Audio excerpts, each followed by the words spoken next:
சுய ஜாதகத்தில் ரிஷபத்தில் இருக்கக்கூடிய அதிபதி சுக்கிர பகவான் உங்களுடைய வீட்டிலிருந்து 3வது வீட்டுக்கு பயிற்சி ஆகிறாரு. அப்போ 3வது வீட்டில் சுக்கிரன் பயிற்சி ஆகிறாரு, அதுவும் கடகம் வீடு, நீர் சார்ந்த விஷயம் அப்படின்னா கண்டிப்பாக புதுமண திருமண தம்பதிகளுக்கு ஒரு மாற்றம் உண்டு. அப்போ வேலையில் இடமாற்றம், நட்பு வகை, இப்போ எல்லாமே ஒரு சுப நிகழ்ச்சி, நல்ல விஷயங்கள் நடக்குது அப்படின்னு சொல்லலாம். இப்போ ராகு பார்த்தாருன்னா எல்லாமே 1+1 தான். பின்னடா 1+1னாக்கா முதல் குழந்தை பிறந்தவங்களுக்கு 2ஆம் குழந்தை கண்டிப்பாக பிறக்கும். ஒரு திருமணம் நடந்து டிவோர்ஸ் ஆனவங்களுக்கு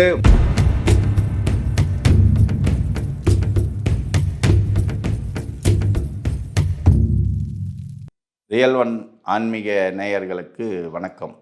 இப்போ நம்ம மாத பலன் பார்க்க போகிறோம். மாத பலனான ரிஷபராசிக்கு உண்டான பலன்கள். இப்போ இந்த ரிஷபராசி ஜூலை மாத பலன்கள். அப்போ இந்த ஜூலை மாதத்தில் 16ஆம் தேதி வரைக்கும் ஆனி மாதமும் 17ஆம் தேதியிலிருந்து ஆடி மாதமும். அப்போ இந்த 17ஆம் தேதியிலிருந்து ஆடி மாதம் ஆகஸ்ட் 16 வரைக்கும் இருக்குது. அப்போது இந்த 2 விதமான கலப்படமான பலன்கள் இந்த மாதம் ரிஷபராசிக்காரங்களுக்கு வரப்போகுது அப்படின்றது நம்ம தெரிஞ்சுக்கணும். இப்போ பார்த்தீங்கன்னா ரிஷபத்தில், அதாவது உங்கள் சுய ஜாதகத்தில் சுக்கிரன் வீட்டில் குரு அமர்ந்திருக்காரு. இந்த குரு அமர்ந்த காலகட்டத்தில் இந்த ஜூலை மாதம் 11ஆம் தேதி மேச ராசியில் இருக்கக்கூடிய செவ்வாய் பகவான் உங்கள் வீட்டுக்கு வராரு. அப்போது குருவோட செவ்வாய் சேர்றாருன்னா இதை குருமங்கள யோகம் அப்படின்ட்டு சொல்லுவாங்க.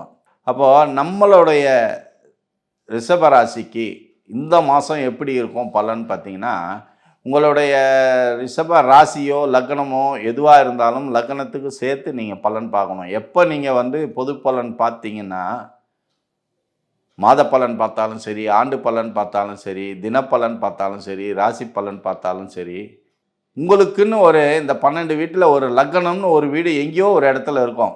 அப்போது நம்ம ஜாதகம் பார்க்குறோம், இந்த மாதிரி மீடியாவில் பார்க்குறோம், புத்தகத்தில் பார்க்குறோம், எங்கே பார்க்குறோன்னாலும் நமக்கு லக்னம் எங்கே இருக்குது, அந்த லக்னம் ஒரு வேளை சிம்மத்தில் இருக்கலாம், ஒரு வேளை மகரத்தில் இருக்கலாம், ஒரு வேளை மீனத்தில் இருக்கலாம், எங்கேயோ ஒரு இடத்துல இருக்கும். சந்திரன் எங்கே இருக்குதோ அதுதான் ராசி. அப்போ அதில் ஒரு நட்சத்திரம் இருக்குது, அந்த நட்சத்திரத்தில் நீங்கள் பிறந்திருப்பீங்க. அப்படி இருக்கும்போது லக்னம்னு ஒரு இடத்துல இருக்கும்போது இந்த 12 வீட்டையும் இயக்கிறது லக்னம் தான். அப்போது இந்த லக்னம்னா உயிர். அப்போ சந்திரன் எங்கே இருக்குதோ, ராசி எது இருக்குதோ அதுதான் உடல். உங்களுடைய சந்திரன்ற ராசி எந்த நட்சத்திரத்தில் உட்காந்து இருக்குதோ அது உயிர். அப்போ பார்த்தீங்கன்னா ஒரு உடல் இயங்கிறதுக்கு உயிர் முக்கியம், உடல் முக்கியம், மூச்சு முக்கியம்.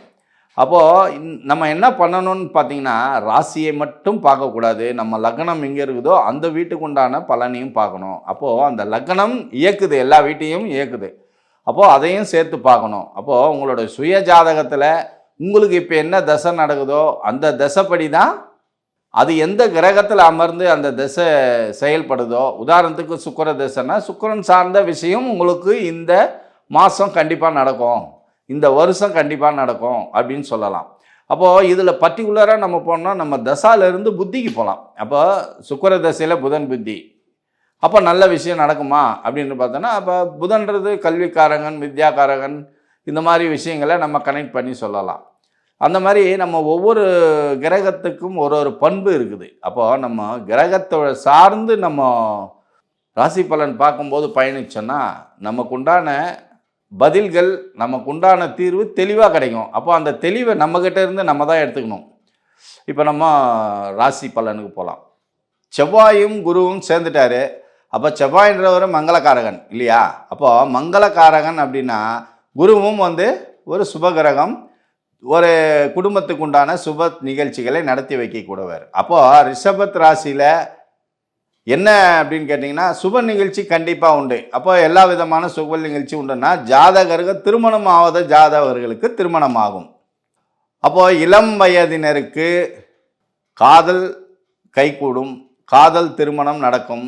அப்போது புதிய நண்பர்கள் நட்பு வகையில் உங்களுக்கு தொடர்பு ஏற்படும். அப்போது நண்பர்கள் தொடர்புன்னும் போது அது உங்களுக்கு பிடித்தமான ஒரு நட்பு, இதுவரையும் இல்லாமல் ஒரு மனப்பூர்வமான ஒரு நட்பு கிடைக்கும். அதற்கு சார்ந்து அதுக்கு அடுத்து பார்த்திங்கன்னா இந்த சுக்கிரன் மிதுனத்தில் இருக்கக்கூடிய சுக்கிர பகவான் மிதுனத்திலிருந்து கடகத்தில் 7ஆம் தேதி பயிற்சி ஆகிறார்.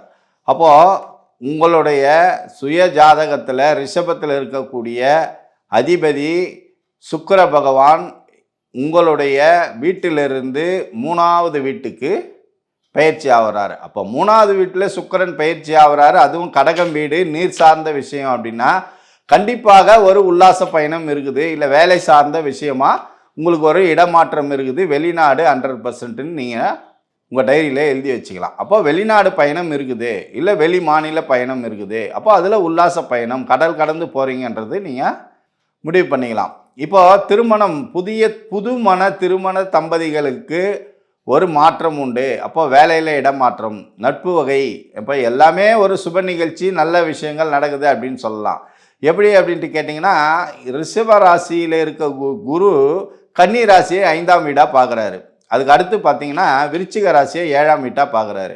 அதுக்கு அடுத்தது பார்த்தீங்கன்னா மகரத்தை 9ஆம் வீட்டாக பார்க்குறாரு. அப்போ குரு உங்கள் வீட்டில் அமர்ந்து 5ஆம் பார்வையாகவும் 7ஆம் பார்வையும் 9ஆம் பார்வையாகவும் எந்தெந்த வீட்டு பார்க்குறாரோ அந்த வீட்டில் எந்த கிரகம், ஒருவேளை உங்களுக்கு லக்னமே அங்கே இருந்துச்சுன்னா உங்களுக்கு டபுள் ப்ரமோஷன் சொல்லலாம். அதாவது ரெட்டிப்பு மகிழ்ச்சி, டபுள் ப்ரமோஷன்.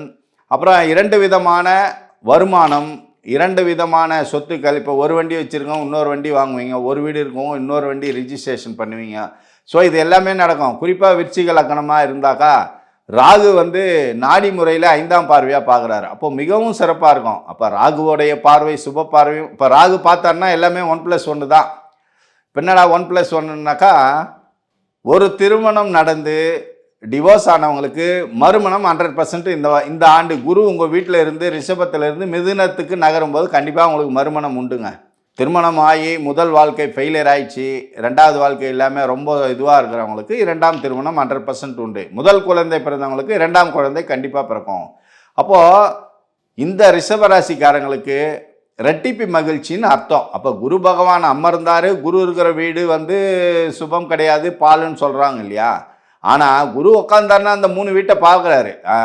உங்கள் வீட்டில் இருந்து 5, 7, 9 பார்க்குறாரு. அப்போ உங்களுக்கு எங்கேயோ லக்னமோ இருக்கும், இல்லை ஒருவேளை உங்கள் சுக்கிரன் கன்னிலேயோ விருச்சிகத்திலேயோ மகரத்திலேயோ இருக்கும், ஏதோ ஒரு கிரகம் இருக்கும். அந்த கிரகம் உட்காந்து உங்களுடைய ராசியை 7ஆம் பார்வையா, எந்த சுப கிரகம் உட்காந்து உங்கள் வீட்டை 7ஆம் பார்வையா பார்க்குதோ அப்போ உங்களுக்கு அது சார்ந்த விஷயம் நடக்கும்னு அர்த்தம். அப்போ ஒரு வேளை ராகு இங்கே உட்காந்து உங்கள் வீட்டை பார்த்தான்னா உங்களுக்கு அருமையாக இருக்கும், ராகு சார்ந்த விஷயம் எல்லாமே நடக்கும்னு சொல்லலாம். அதனால தான் உங்கள் ராசி எங்கேயோ அதிலிருந்து தொடர்ந்து எண்ணி 7ஆம் வீடு பார்த்தீங்கன்னா 7ஆம் வீட்டில் ஒரு கிரகம் இருந்து உங்களை நோக்கி பார்க்கும். அப்போ பார்க்கும்போது அதை சார்ந்த கிரகத்துடைய கோச்சார கிரகம் ட்ராவல் பண்ணும்போது உங்களுக்கு நடக்கக்கூடிய விஷயம் 100% நடக்கும்னு சொல்லலாம். இதை நம்ம ஜோதிடத்தில் துல்லியமாக பார்க்குது. நடப்பு தசாவில் புத்தியில் அந்தரத்தில் சூட்சுமத்தில் பிரணவம். இந்த ஒரு வாரத்தில் நடந்துடும், இந்த ஒரு வாரத்தில் நடக்குமான்னு கேட்டால் இந்த பிரணவத்தை டச் பண்ணி நம்ம சொல்லிடலாம். ஸோ அந்த மாதிரி நேர்களை நீங்கள் பார்க்கும்போது உங்களுடைய ஜாதகத்தில் ராசியை பாருங்கள், லக்னத்தை பாருங்கள், உங்கள் நட்சத்திரத்தை பாருங்கள். இந்த ஆடி மாதம் பொறுத்த வரைக்கும் 17ஆம் தேதி சூரிய பகவான் கடகத்தில் பயிற்சி ஆகும்போது நீங்கள் என்ன பண்ணுங்க, உங்களுடைய ஜென்ம நட்சத்திரத்துக்கு கோவிலில் போய் அர்ச்சனை பண்ணுங்க. இந்த மாதம் இல்லை, எல்லா மாதமும் வரக்கூடிய ஜென்ம நட்சத்திரத்தில் உங்களுடைய ராசி பகவானுக்கு நீங்கள் கோவிலில் அர்ச்சனை பண்ணிங்கன்னா மிகவும் சிறப்பாக இருக்கும்.